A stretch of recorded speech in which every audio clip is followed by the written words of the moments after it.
Hello and welcome. The sheer reach and penetration of the coronavirus pandemic opened up a new front today, with more of the world's biggest sporting contests cancelled or postponed.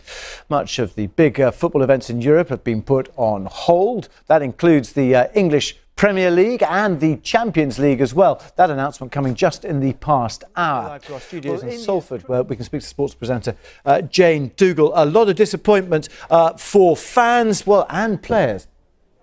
Yes, Tim, this is completely unprecedented. In fact, there was an emergency meeting called overnight and took place in the last couple of hours with the Premier League, because currently 6 Premier League clubs are affected by the coronavirus. They either have players who are being tested or who are in quarantine because they have tested positive for the virus. So action needed to be taken, and it was unanimously decided in the last couple of hours that all matches would be suspended until the 4th of April. And that's not just in the Premier League, that's also the leagues below as well.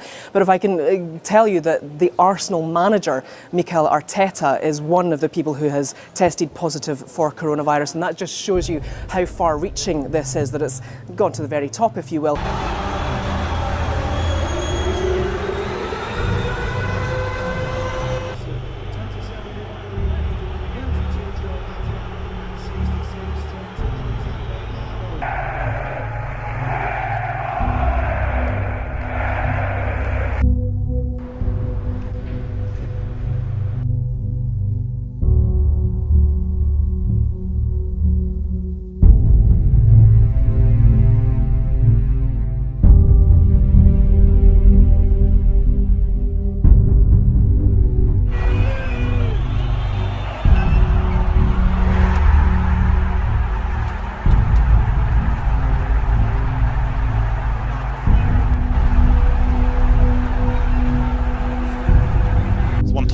The atmosphere, it was a bizarre atmosphere.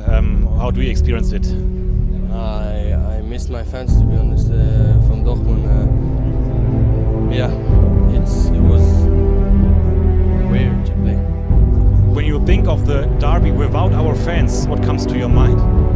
Yeah, it's easy as that. It's I need them, to say it easy.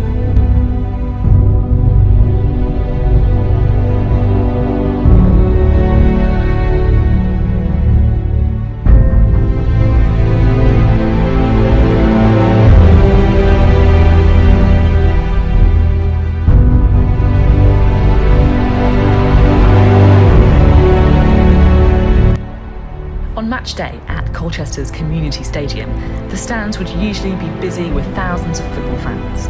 Now they lie eerily empty. League Two teams like Colchester United rely heavily on ticket sales, and COVID-19 has hit this club hard. 40% of permanent staff here have been made redundant. But just when they've prepared for fans to return as safely as possible, the government changed its mind.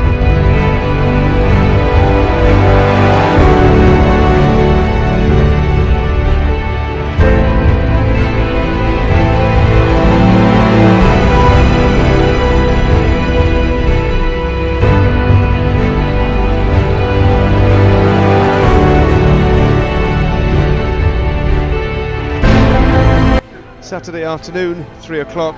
In normal times, thousands would be watching this match, but the official attendance for Tranmere Rovers against Scunthorpe United is 0, and the amount of money coming in through the turnstiles is also 0. One person who did get to see the match, David, who drives the coach that brings Scunthorpe's players to every game. That industry, he says, has been hit hard by the fact that away fans can no longer travel. It's been really hard. There has been quite a few coach companies went under. Saturday afternoon, 3 o'clock kick-offs. You know, grounds up and down the country are normally packed with home and away supporters. You look here and it's like, it doesn't seem right. It doesn't seem right. Down here in League Two, nobody is a billionaire without finding other income. Tranmere say they'd be looking at $500,000 in losses by the end of the season. But for the players, supporters aren't just there to buy burgers and pay the wages.